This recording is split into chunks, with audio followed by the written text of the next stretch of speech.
அரசு ஊழியர்களுக்கான சம்பள உயர்வு அடுத்த மாதம் முதல். உங்கள் கட்சி 54 தொழிற்சாலைகளை எரித்தார்கள். சபையில் கொந்தளித்த ஜீவன். கொட்டி தீர்க்கப் போகும் கனமழை, விடுக்கப்பட்டுள்ள கடும் எச்சரிக்கை. தேர்தலை அடுத்த ஆட்சியில் தமிழ் கட்சிகளுடன் இணைய தயார், சத்தியலிங்கம் அறிவிப்பு.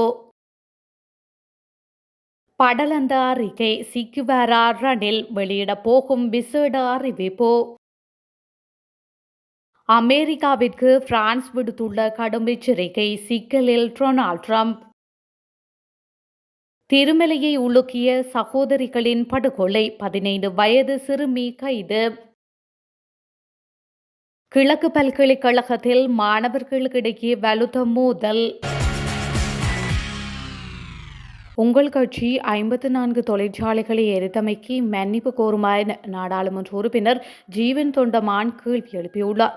நாடாளுமன்றத்தில் நேற்றைய பெருந்தோட்ட அமைச்சு மீதான விவாதத்தில் கலந்து கொண்டு கருத்து தெரிவிக்கையிலேயே அவர் மேற்கண்டவாறு குறிப்பிட்டுள்ளார். நேற்றைய அமர்வின் போது மலையகத்தை இதுவரை பிரதிநிதித்துவப்படுத்திய மக்கள் பிரதிநிதிகள் அனைவரும் மலையக மக்களிடம் மன்னிப்பு கோர வேண்டும் என தேசிய மக்கள் சக்தியின் நாடாளுமன்ற உறுப்பினர் கலைச்செல்வி தெரிவித்திருந்தார். இதற்கு பதிலளித்த ஜீவன் தொண்டமான், மலையக மக்கள் பிரதிநிதிகள் எதற்காக மன்னிப்பு கேட்க வேண்டும் என கேள்வி எழுப்பினர். அத்துடன் இந்திய அரசாங்கமும் இலங்கை அரசாங்கமும் இணைந்து 2,21,000 மலையக மக்களை நாடு கடத்தியதாக அவர் சுட்டிக்காட்டினர். அதற்கு யார் மன்னிப்பு கேட்கப் போகின்றார்கள் என அவர் கேள்வி எழுப்பினர்.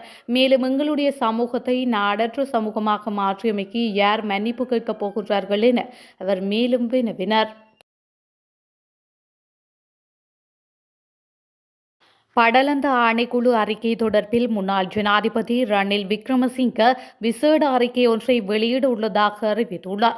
அதன்படி எதிர்வரும் ஞாயிற்றுக்கிழமை ரணில் விக்ரமசிங்கவின் குறித்த அறிக்கை வெளியிடப்பட உள்ளதாக தெரிவிக்கப்படுகின்றது.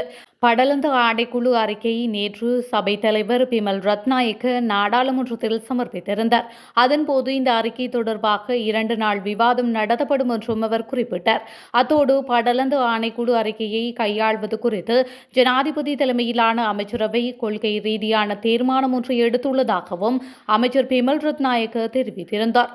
இந்த நிலையில் இந்த அறிக்கையை சட்டமா அதிபருக்கு அனுப்ப முடிவு செய்யப்பட்டுள்ளதுடன் அறிக்கை தொடர்பான எதிர்கால நடவடிக்கைகளுக்கான வழிமுறைகளை முன்மொழிய ஒரு சிறப்பு குழுவை நியமிக்க ஜனாதிபதி முடிவு செய்துள்ளார். வரவு செலவு திட்டத்தில் அதிகரிக்கப்பட்ட சம்பள உயர்வுகளை ஏப்ரல் முதல் அரசு ஊழியர்களுக்கு வழங்கப்பட உள்ளது. தமிழ் சிங்கள புத்தாண்டை கொண்டாடும் வகையில் மாத சம்பளம் வழங்குவதற்கான வழக்கமான திகதிக்கு முன்னதாக ஏப்ரல் 10ஆம் திகதி அவற்றை வழங்கவும் அரசாங்கம் தயாராகி வருகின்றது. அதற்கு மிக 2025ஆம் ஆண்டுக்கான வரவு செலவு திட்டம் எதிர்வரும் 21ஆம் திகதி நிறைவேற்றப்பட்ட பின்னர் ஒரு வார காலப்பகுதியில் அதிகரிக்கப்பட்ட சம்பளம் மற்றும் ஊக்கத்தொகை தொடர்பான சுற்றறிக்கையை வெளியிட அரசாங்கம் நடவடிக்கை எடுத்துள்ளது. பிப்ரவரி மாதம் 17ஆம் தேதி 2025ஆம் ஆண்டுக்கான வரவு செலவு திட்டத்தை நாடாளுமன்றத்தில் சமர்ப்பித்த நிதி திட்டமிடல் மற்றும் பொருளாதார மேம்பாட்டு அமைச்சர் ஜனாதிபதி அனுரகுமார திசாநாயக்க அரசு ஊழியர்களின் சம்பளம், ஊக்கத்தொகை மற்றும் கொடுப்பனவுகளை அதிகரிக்க யோசனைகளை முன்வைத்தார். இம்மாதம் 21ஆம் தேதி வரவு செலவு திட்டம் நிறைவேற்றப்பட உள்ள நிலையில் மார்ச் மாதம் 28ஆம் தேதிக்கு முன்னர் அதிகரிக்கப்பட்ட நிதியை வழங்குவதற்கான திட்டம் அடங்கிய சுற்றறிக்கையை பொது நிர்வாக அமைச்சு வெளியிட உள்ளது. சுற்றறிக்கை வெளியிடப்பட்டதைத் தொடர்ந்து ஏப்ரல் மாதம் 10ஆம் தேதி அரசு ஊழியர்களுக்கு உயர்த்தப்பட்ட சம்பளம் மற்றும் கொடுப்பனவுகளை வழங்குவதற்கான ஏற்பாடுகள் செய்யப்பட்டு வருவதாக நிதியமைச்சின் உயர் அதிகாரி ஒருவர் குறிப்பிட்டுள்ளார். அரசு ஊழியர்களின் குறைந்தபட்ச மாதாந்த அடிப்படை சம்பளத்தை 24,250 ரூபாயிலிருந்து 40,000 ரூபாவாக 15,750 ரூபாயால் அதிகரிக்கவும், தற்காலிக இடைக்கால கொடுப்பனவு மற்றும் சிறப்பு கொடுப்பனவுகளை அடிப்படை சம்பளத்தில் இணைக்கவும் வரவு செலவு திட்டத்தில் யோசனை முன்வைக்கப்பட்டுள்ளமை குறிப்பிடத்தக்கது.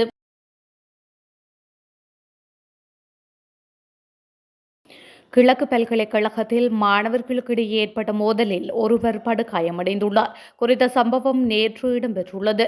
சம்பவம் தொடர்பில் மேலும் தெரிய வருகையில், கிழக்கு பல்கலைக்கழக வந்தாரமூலை வளாகத்தில் வர்த்தக பிரிவு 2ஆம் ஆண்டு மாணவர்களுக்கு இடையிலேயே இவ்வாறு மோதல் ஏற்பட்டுள்ளது. இந்த நிலையில் வர்த்தக பிரிவில் 2ஆம் ஆண்டில் கல்வி கற்று வரும் 4 மாணவர்களுக்கு இடையிலேயே வாய்த்தர்க்கம் ஏற்பட்டுள்ளது. இதனையடுத்து வாய்த்தர்க்கம் கைகலப்பாக மாறியதை அடுத்து ஒரு மாணவன் காயமடைந்துள்ளார். இதனையடுத்து காயமடைந்த மாணவன் ஏறாவூர் வைத்தியசாலையில் அனுமதிக்கப்பட்டுள்ளார். பின்பு காயமடைந்த மாணவன் காவல் நிலையத்தில் செய்த முறைப்பாடு அளித்த நிலையில் விசாரணைகளை மேற்கொண்டு வருவதாக காவல்துறையினர் தெரிவித்துள்ளமையும் குறிப்பிடத்தக்கது. உள்ளூராட்சி சபையில் ஆட்சியமைக்கும் போது தமிழ் தேசிய கட்சிகளுடன் இணைந்து ஆட்சியமைப்போம் என தமிழரசு கட்சியின் நாடாளுமன்ற உறுப்பினர் ப. சத்தியலிங்கம் தெரிவித்துள்ளார். குறித்த விடயத்தை நேற்று ஊடகங்களுக்கு கருத்து தெரிவித்த போதே அவர் குறிப்பிட்டுள்ளார். இது தொடர்பில் அவர் மேலும் தெரிவிக்கையில், வவுனியா தெற்கு சிங்கள பிரதேச சபை தவிர்ந்த அனைத்து சபைகளிலும் வவுனியாவில் தமிழரசு கட்சி போட்டியிடுகின்றது.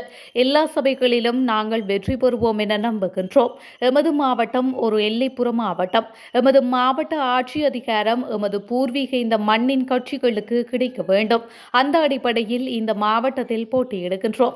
இந்த மக்களின் தேவைகளை பூர்த்தி செய்து அபிவிருத்தி நோக்கி நகர்வோம். அர்ப்பணிப்புடன் செயற்படக்கூடிய வேட்பாளர்களை தெரிவு செய்துள்ளோம். எல்லா சபைகளிலும் தமிழ் தேசிய கட்சிகளுடன் சேர்ந்து பயணிக்க வாய்ப்புள்ளது என்று அவர் மேலும் தெரிவித்துள்ளார்.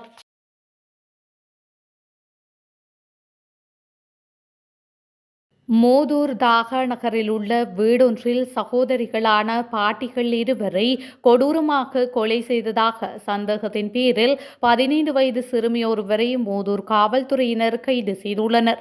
குறித்த சம்பவமானது நேற்று அதிகாலை இடம்பெற்றுள்ளதுடன் ஆரம்பகட்ட விசாரணையில் அவர்கள் கூர்மையான ஆயுதத்தால் தாக்கப்பட்டிருப்பது கண்டறியப்பட்டுள்ளது. இதன்படி மோதூர் நீதவான் நீதிமன்றத்தின் உத்தரவின் பேரில் விசாரணைகளை மேற்கொண்டிருந்த காவல்துறையினர் கொலைகளை செய்ததாக சந்தேகத்தின் பேரில் இறந்த பெண்களின் பேத்தி என்று கூறப்படும் சிறுமியை தற்பொழுது காவலில் எடுத்துள்ளனர். இந்த நிலையில் கொலைக்கான காரணத்தை கண்டறிய மேலதிக விசாரணைகளை காவல்துறையினர் மேற்கொண்டுள்ளமையும் குறிப்பிடத்தக்கது.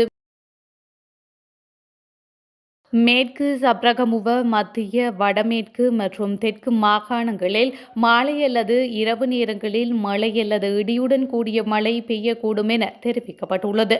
குறித்த விடயத்தை வளிமண்டலவியல் திணைக்களம் இன்று வெளியிட்டுள்ள அறிக்கையில் குறிப்பிட்டுள்ளது. இதன் அடிப்படையில் வடமத்திய, ஊவா மற்றும் கிழக்கு மாகாணங்களில் சில இடங்களில் மாலை அல்லது இரவு மழை அல்லது இடியுடன் கூடிய மழை பெய்யக்கூடும் என தெரிவிக்கப்பட்டுள்ளது. அத்தோடு மேற்கு மற்றும் சப்ரகமுவ மாகாணங்களிலும் காலி, மாத்தறை மற்றும் குருநாகல் மாவட்டங்களிலும் சில இடங்களில் 50 மில்லிமீட்டருக்கும் அதிகமான மழை பெய்யக்கூடும் என தெரிவிக்கப்பட்டுள்ளது. மேற்கு சப்ரகமுவ, மத்திய மற்றும் ஊவா மாகாணங்களிலும் காலி மற்றும் மாத்தறை மாவட்டங்களிலும் காலை வேளையில் மூடு பனியுடன் கூடிய வானிலை எதிர்பார்க்கப்படலாம் என தெரிவிக்கப்பட்டுள்ளது. அமெரிக்காவின் அச்சுறுத்தல்களுக்கு பிரான்ஸ் ஒருபோதும் அடிபணியாது என பிரான்ஸ் வர்த்தக அமைச்சர் தெரிவித்துள்ளதாக சர்வதேச ஊடகங்கள் செய்தி வெளியிட்டுள்ளன. குறித்த விடயத்தை பிரான்ஸ் வர்த்தக அமைச்சரான லாரண்ட் செயின்ட் மார்டின் தெரிவித்துள்ளார். இந்த நிலையில் பிரான்சும் மற்றும் ஐரோப்பிய ஒன்றியம் போன்ற அதன் கூட்டாளர்களும் அமெரிக்காவின் வரி விதிப்பு அச்சுறுத்தல்களுக்கு அடிபணிய மாட்டோம் என அவர் குறிப்பிட்டுள்ளார். அமெரிக்க ஜனாதிபதி டொனால்ட் ட்ரம்ப் தான் துவக்க முடிவு செய்த வர்த்தக போரை அதிகரிப்பதற்கான முயற்சிகளை துவக்குகின்றார் என அவர் சுட்டிக்காட்டியுள்ளார். மேலும் பிரான்ஸ் மற்றும் ஐரோப்பிய ஒன்றியம் மற்றும் எங்கள் கூட்டாளர்களுடன் இணைந்து பதில் நடவடிக்கை எடுக்க தீர்மானித்துள்ளதில் உறுதியாக உள்ளது என அவர் தெரிவித்துள்ளமையும் குறிப்பிடத்தக்கது.